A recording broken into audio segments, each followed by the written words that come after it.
Hi, everybody. Hope you're doing well. Right now, you're working towards, completing a draft of your third essay, an argument of proposal. Um, and some of you have sent me your claims, and I'm still waiting on many of your annotated bibliographies. But as the due date of the essay approaches, I thought it would be worthwhile to just walk you through what might be a general outline for an essay like this. Now, I want to stress, as usual, you don't have to use this outline. This is one way to arrange an argument of proposal. You can do it in other ways. If you do choose to use this outline, now I recommend that you don't just take it right away, and work from what you see on the screen right now. Rather, I encourage you to rewrite this outline with notes that are specific to your particular argument of proposal. And then from that outline to write your essay. And we've talked this semester about the importance of outlining because it's a question of arrangement and how a proof of a particular claim can be demonstrated. So we start with the introduction, and the introduction is like most introductions that we've done so far this semester. Introduce the problem. What's the problem? I'm trying to think of some of your proposals. Some of your proposals had to do with the vulnerability of animal populations and sort of endangered species. So, what is the problem then? Is it just American society? Is it sort of the growth of the human population? Is it land usage, that caused many species to become endangered? What are some endangered species? And why does this matter, right? Who cares? Like, why do we need to worry about the animals? I'm not saying that we don't. I'm saying you should explain why this should be a concern of ours. What are some of the solutions that have been proposed to solve this problem, whatever your problem might be? And that's the they say move. Remember, we've talked about how essays are dialogic. They structure a dialogue. So talk about some of the ways that other people have suggested that we solve your problem. Then is your thesis moment, the I say. What is your proposed solution to the problem? And that's a very important moment in the essay. Then the preview of process, which is really a transitional device where you explain how the essay is going to unfold in a couple sentences. Okay, so the first major section of the essay is about the problem. What's the history of the problem? I mean, there's always been endangered species, right? For example, like at a certain point, the dinosaurs were endangered, and they went extinct, right? And nobody was there to worry about it. And so it's only really a modern phenomena that worries about, how many of these animals are left, right? And that's the way that this became a problem. And I guess it's about the recognition of the interrelatedness of species in any ecology or biosphere.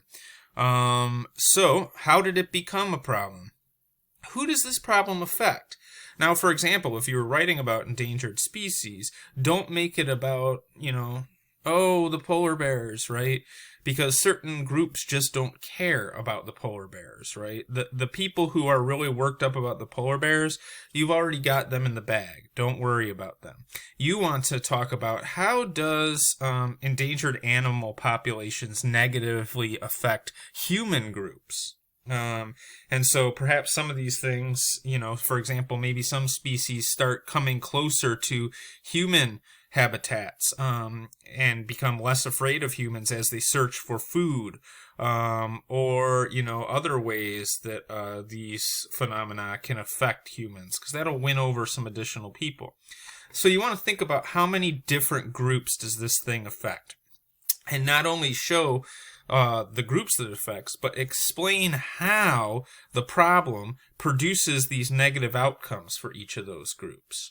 Okay, so I think once you discuss all these things, you could probably, get a page at least out of this, I think. Now, the next section of the essay is, and I want to underscore that it is the main event of your essay. This section, section 3 on this outline, should be the most detailed part of your essay. Remember, it's an argument, a proposal, and so the section where you discuss your proposal should be the main event, the biggest part of the essay. So when you're looking at your draft, ask yourself, is the part where I discuss my proposal only a paragraph or two long? Because if it's only a paragraph or two, that suggests that you really haven't described your proposal in much detail. So describe in detail your proposal. How will it work? What are the steps we have to take to implement it? So, for example, in class, I think we talked about like legalizing marijuana, right? It's not just like just legalize it, dude. You've got to be like, all right, if we're going to legalize it, how much can somebody possess? How will we grant permits to places that can sell marijuana, right? Where is it legal to use it? Can individuals grow it? What are the penalties for various violations? How old do you need to be to use it? Right? All these are considerations, things that need to be discussed if you're saying something like, we need to legalize marijuana in order to reduce prison overcrowding or whatever, right? That's another hypothetical proposal. And there's a lot of detail to be worked out and discussed there, so you need to discuss it. Are there other considerations that need to be addressed in your proposal? For example, if there's money that is going to be needed to do your solution, how much money? Where are we going to get that money from? You'll need to discuss all those sort of things. And, importantly, explain how your proposal would actually solve the problem you're talking about. You can't just say, oh yeah, it would solve this. You've got to walk us through how would the solution, actually solve the problem. And I've noted here in the essay that this is essentially a mini causal argument that you're doing. You're saying that doing solution X will cause this problem to be solved. You need to walk us through how. And you could say it solves it directly or solves it indirectly. Remember how we talked about these different forms of causal arguments in class before the plague. So the fourth section, right, justification of your solution. This is essentially the rebuttal section, but there's a few different ways that audiences could try to argue against your solution. The first one is listed here. Some people might say, look, the problem you're mentioning isn't really a problem, so they might not be willing to grant the problem. Well, then you got to remind them again of how it negatively affects people to prove that it's a problem. Other people might say, well, yes, your solution would solve the problem, but it's impractical. We can't do it, right? And how you argue against that is you say, in detail, how would we do it? So, for example, somebody might say, if your solution was, we should cut off the hand of anybody who gets caught stealing, right? In order to reduce theft, that solution probably would reduce theft, but it's pretty impractical because it's like, it's hard to apply that rule generally, right? Because people steal because they're starving. Are we really going to cut their hands off? It just seems impractical, right? And so if people might say that your solution is impractical, you need to show us how would it be done. What will you say to readers who think your solution is doable, but they don't think that solution would solve the problem? This is where people say, yeah, that sounds all well and good, but doing what you're saying doing isn't going to solve the problem, right? And you're going to need to show them the causal change. How would it actually resolve the problem? And finally, what will you say to readers who think that the negative effects of your solution outweigh the solving of the problem? So some people might say, look, yes, it's doable. Yes, it would solve the problem, but it would cause these other negative effects that aren't worth solving the problem. And I've provided some details here about how you could respond, different ways you could respond to that charge. Finally, why is your proposed solution superior to other alternative solutions that other people might argue for? So the way that you're saying we should solve the problem isn't the only way to solve it, right? So think of some of those other ways that people might argue for, and tell us, like, why is your solution better than those? And then, of course, in your conclusion, why does all this matter, and how can your reader get involved? So, a couple things as I talk about this. There's going to be transitions. Transitions are going to be important here, right? So, for example, you'll have some transitional phrasing between the moment where you're describing the problem and the moment where you shift to your solution, right? You'll have some transition here where you're like, all right, I've shown you what my proposal is. Here's why it's a good solution, right? And you argue against the rebuttals. So take care to pay attention to those transitions. Now, you also have to use academic research for this. So where does the academic research come in? Well, it can come in anywhere. Anywhere it helps you, right? Excuse me. So, you know, if there's a source you have that talks about the history of the problem, maybe you work that source in here, right? If there's, you know, data that needs to be cited when you're talking about your actual solution, maybe those sources that have that data get worked in here. These sources get used wherever it makes sense to use them. And remember, there's two ways to present material that is from outside sources. Either quotation or paraphrase.